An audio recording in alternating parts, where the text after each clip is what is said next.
Bwana Yesu asifiwe. Mimi namshukuru Mungu kwa kunipatia kibali na neema ya kusimama hapa kwenye madhabahu ya dunia yote mzima. Mimi namshukuru kwa muda mzuri kama na huu kwa kunisimamisha tena mbele yenu, kwa kunisimamisha mbele ya mataifa. Niko natosha neno la Mungu. Neno la Mungu ni chakula ya rohoni. Bwana Yesu asifiwe. Tufungue kitabu cha Mathayo. Mathayo sura yake ya 24. Tunaanza kumustari wa 36. Tunashuka mpaka kumustari wa 39. Tusome kwa jina la Yesu Kristo wa Nazareti. Lakini habari ya siku ile na saa ile hakuna aijuaye, hata malaika walio mbinguni, wala mwana, ila Baba peke yake. Kwa maana kama vile ilivyokuwa siku za Nuhu, ndivyo kutakavyokuja kwake Mwana wa Adamu.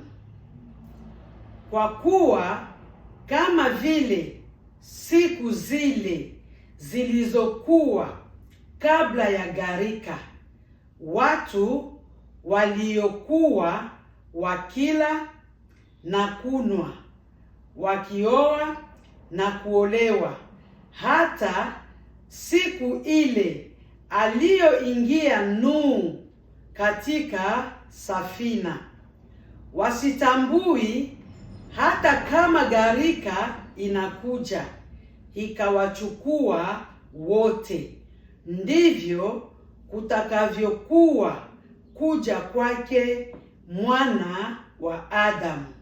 Tuombe Mungu. Baba, katika jina la Yesu Kristo wa Nazareti, mimi nakushukuru. Mimi nasema asante kwa neno hili. Ili neno uipake mafuta ya Roho Mtakatifu.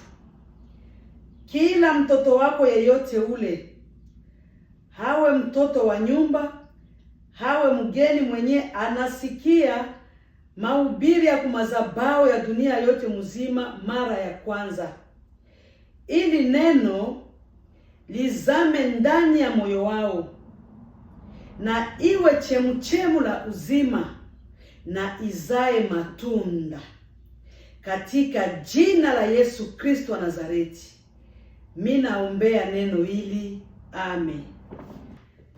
Bwana Yesu asifiwe. Somo letu la leo ni siku za mwisho zitafananishwa na ile wakati wa Nuhu. Maandiko inasema hakuna mwanadamu yeyote ule mwenye atajua siku yenye Mwana wa Adamu atakuja. Anasema hata malaika wa mbinguni nabo habajui siku yenye Mwana wa Adamu atakuja hapa kudunia. Wa malaika nabo habajue, ba malaika ya mbinguni habajue nabo hiyo taarifa, siku yenye Mwana wa Adamu atakuja. Ile wakati wa Nuhu, watu walikuwa wanafanya zambi ya kila modele. Mungu akachukizwa na hiyo zambi yenye balikuwa bako wanafanya. Mungu akashimamisha pia bahubiri. Ile wakati bahubiri balishimama, bako banahubiri. Kama vile leo bahubiri bako mingi, kwa sababu tunaona kama zambi iko mingi hapa chini ya jua. Mungu anasimamisha bahubiri. Ni kwa sababu anaona kama dhambi iko mingi hapa chini ya jua. Anasimamisha bahubiri. Batu basiseme hatukusikiaka, hatukuambiliwaka. Ukiingia leo kwenye mitandao yoyote ile, utakutana batu bako wanatosha neno la Mungu pale. Na hatutoshe neno la Mungu, aseme shi wote tunatosha maneno moja. Hapana. Tuko na maneno tofauti. Kumbe wewe mwanadamu usikuwe na excuse, usikuwe na kusema aseme mie sikusikiaka. Na njoo ile wakati wa Nuhu, Mungu alishimamisha bahubiri. Nuhu alihubiri na bengine balihubiri, lakini benye balimusikia balikuwa ni bachache. Mungu akachukizwa, akapatwa na hasira ya kuona dhambi yenye bako banafanya. Hata wanadamu wenye walikuwa kule na wale wakati waliona ile dhambi, nao pia balichukizwa na hiyo dhambi yenye balikuwa biko wanafanya kule. Kwa sababu maandiko yanasema balikuwa wanakula na wanakunywa, balikuwa wakioa na kuoana. C'est-à-dire hivyo vyote wenyewe walikuwa wanafanya havikuwa vinampendeza Mungu. Mungu akapatwa na hasira. Akasema watu wangu wako wanahubiri lakini watu hawasikii. Akaambia Nuhu, jenga safina. Nuhu akaanza jenga safina na iko na hubiri. Batu wakaona Nuhu iko na jenga safina. Na sikonye saa yenyewe najenga safina ilikuwa ni mkipwa. Mkipwa njoo alikuwa anajenga ile safina. Batu wakasema huyu mzee sasa anapata bazimu. Ingelikuwa ni hii wakati bangimpeleka hospitali, aseme anapata bazimu, wampime ugonjwa wa kichwa. Watu waliendelea wanamwambia Nuhu, wewe ni bazimu ndio nakukamata. Ushakaona wapi bato inaikala kwenye hakuna maji? Na ile wakati ile hakuna mwanadamu yoyote ile, hata Nuhu naye hakukuwa anajua kama mvula itanyesha. Hakukuwa anajua kwa sababu ilikuwa ni kipwa. Kumbe Mungu akitaka saa yoyote ile anafanya kazi yake. Ananyeshasha mvula na analeta na jua saa yenye anataka yeye. Hakuna kumkontrole. Nuhu akaendelea anajenga. Saa yenye iliala sasa, Mungu akamwambia Nuhu, kamata kiumbe, mwanamke na mwanaume. Na Mungu akamwambia kamata huyu, kamata huyu, kamata. Juu na yua, Mungu angemwambia akamate mwenye dhambi na ule mwenye dhambi hakutubu. Akakamata bale benye Mungu alimwambia tia ndani ya nani ya safina. Alipomaliza kutia mule, akatia na manyama, kila kalite ya nyama yote akatia mule. Sali maliza sasa, Mungu akakobeka mlango. Alipokobeka mlango, kwa sababu Nuhu hakukuwa na fungulo. Fungulo ilikuwa ni fungulo ya mbinguni. Yeye ndio akufunga na yeye ndio akufungula. Sa mlango ilifungwa tukakobeka pa. Mvula ikaanza sasa. Batu wakaona kama ni mvula ya kawaida tu yenye banazoea. Kumbe abayua kama ni mvula ya kubangamiza. Mvula inaanza. Banona mvula haishi. Benye walikuwa kukachupa. Apetia kachupe na ishi. Benye walikuwa na banamuke 10. Banasema hapa kila mtu na mzigo wake. Mvula ikaanza nyesha. Mvula ikanyesha. Mwisho ikayala nani dunia yote mzima. Ikayala dunia yote mzima. Ile bato sasa inakuwa yulu ya mai inaanza ogerea. Bale batu bote bakaangamia. Banaanza enda pale kwa ile bato, banaanza piga, banaanza lalamika. Nuhu anabambia, mimi sina funguo. Funguo ni ya mbinguni. Nilikuwa niko na bahubiria ufalme wa mbinguni, mkaniona kama mie niko mpumbafu. Mie nagonjwa kichwa, mimi niko mandawazimu. njoo ufalme wa mbinguni hii sasa. Nilibambi hamtasema aseme kama mie sikubambia. Bakangamia maji kayala, benye walikuwa napanda kumiti, miti naanguka, benye walikuwa kubiti banaanza ogelea, banaanza lalamika, mpaka gisi bote bakangamia. Maandiko inasema na hii wakati hii itakuwa kama vile ile wakati wa Nuhu, kwa sababu Mungu alishaona kama hii dunia nayo iko na machafuko ya ile wakati wa Nuhu. Yesu Kristo akikuja hapa leo, atakuta roho yako iko wapi? Atanikuta mia roho yangu iko wapi? Esi atakuta roho yako iko karibu na yeye, wala atakuta roho yako iko mbali na yeye? Hakikuta roho yako iko mbali na yeye, maana yake wewe utaangamia kama vile ile wakati wa Nuhu. Na akikuta roho yako wewe iko karibu na yeye, hautaangamia, utaingia na wewe mwa ile safina kama vile wale watu wenyewe waliingiaga ndani ya safina. Bwana Yesu asifiwe. Wote wakaangamia kwa maji. Wenye walianza tena generation ni wale wenye walitiliwa ndani ya safina, wakaanza tena generation. Sasa generation yenyewe njoo hii tena, shetani alishaifunga macho kusura. Anaifunga macho kusura, anafunga kitambara kusura, kusudi tusitambue ile wakati wa Nuhu. Anataka kila mtu wote haangamie kama ile wakati wa Nuhu. Ndugu yangu, ni muda wako mzuri wa kujua wapi uko. Ujiangalie, ingia ndani ya roho yako, jiulize niko wapi? Yesu akikuja leo hapa, atanikuta niko wapi? Atanikuta niko ku YouTube, niko naangalia vitu vya kumuzukisha? Atanikuta niko wapi? Atanikuta niko ku TikTok, niko naangalia machafuko? Atanikuta niko wapi? Atanikuta niko ku Facebook, niko naangalia machafuko? Ku Instagram niko naangalia machafuko? Akikukuta huko kwa zile mitandao na huko unaangalia machafuko, jua ya kwamba wewe utaangamia kama vile wale watu wenyewe waliangamiaka ile wakati wa Nuhu.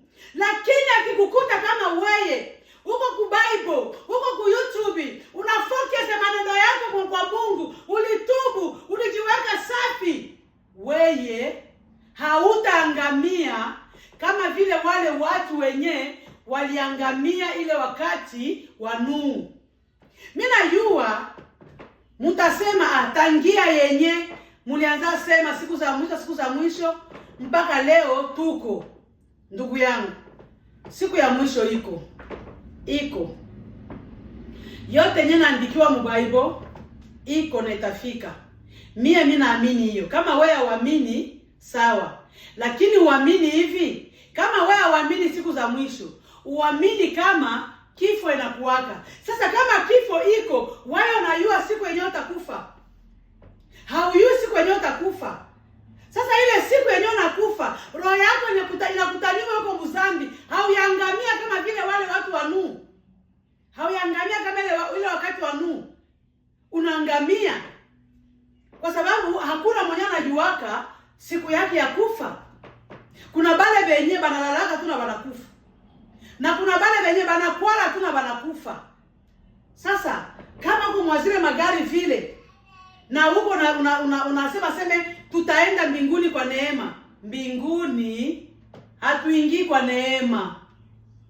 Mbinguni tunaingia kwa nguvu. Wenye nguvu ndio watauteka ufalme wa mbinguni. Usijidanganya aseme nitatubu siku za mwisho. Hapo najidanganya. Roho yako itaangamia kama ile wakati wa Nuhu. Mbinguni kutaingia wenye nguvu. Ndio kisi Mathayo anasema. Mathayo sura yake ya 11, mstari wake wa 12. Ndio anaandika pale.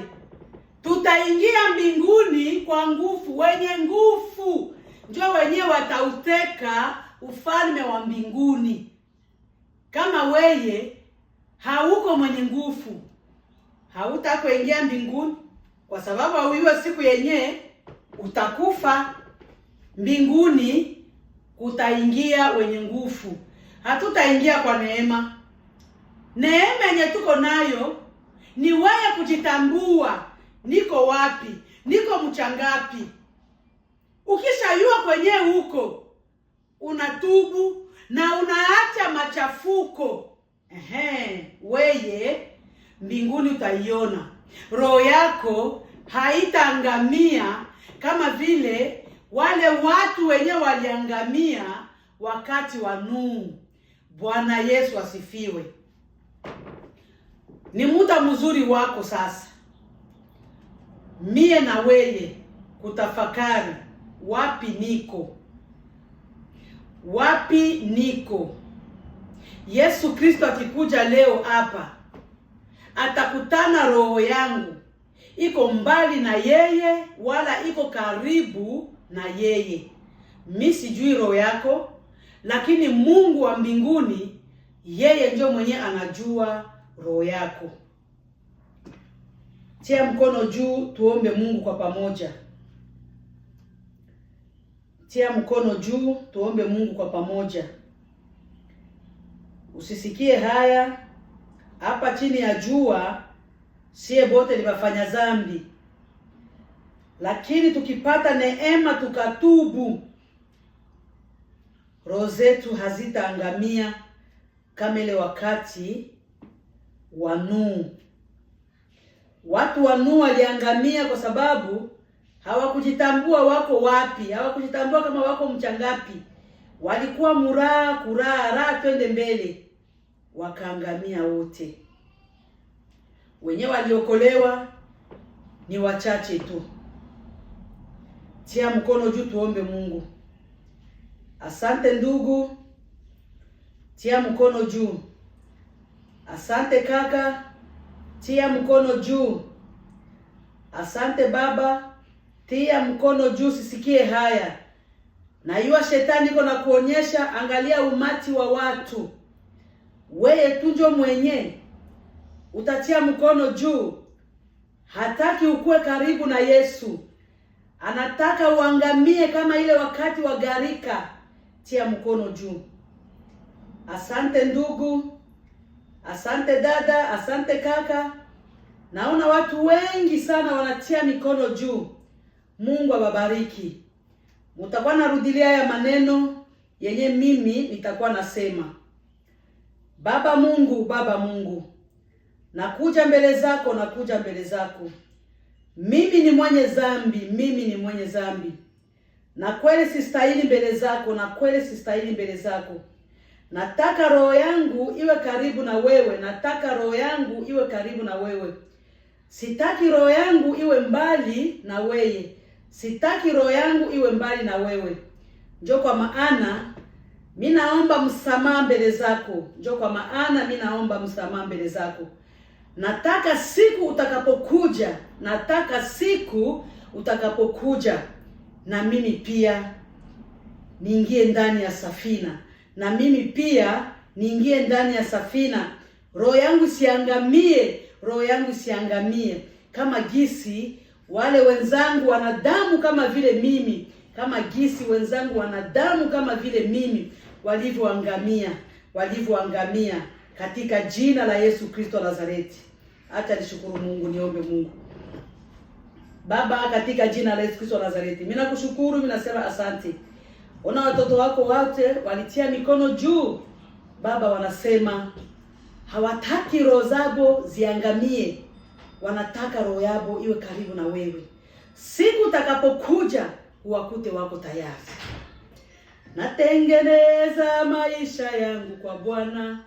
Natengeneza maisha yangu kwa Bwana. Siku Yesu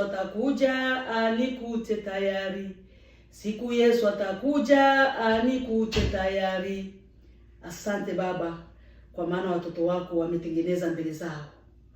Katika jina la Yesu Kristo Nazareti, mimi ni kuwaombea tu, na wewe ni kusafisha roho zao tabia mbaya, nia mbaya, dhambi zote zenye zilikuwa ndani ya moyo wao, Baba safisha katika jina la Yesu Kristo wa Nazareti. Amen. Bwana Yesu asifiwe. Somo letu la leo tunamalizia hapa. Baba, katika jina la Yesu Kristo wa Nazareti, mimi nakushukuru. Mimi nasema asante kwa neno hili. Asante Mungu, kwa maana ulikuwa pamoja na mimi hapa kwa kutoa neno lako, neno la uzima. Na hivi tunatafuta kuondoka, uwe pamoja na mimi na uwe pamoja na wengine wote ambaye wako wananifuatilia hapa kwenye madhabahu ya dunia yote mzima. Katika jina la Yesu Kristo wa Nazareti. Amen. Upendo na ushirika uwe pamoja na sisi popote pale ambapo tutaenda manyumbani. Amen.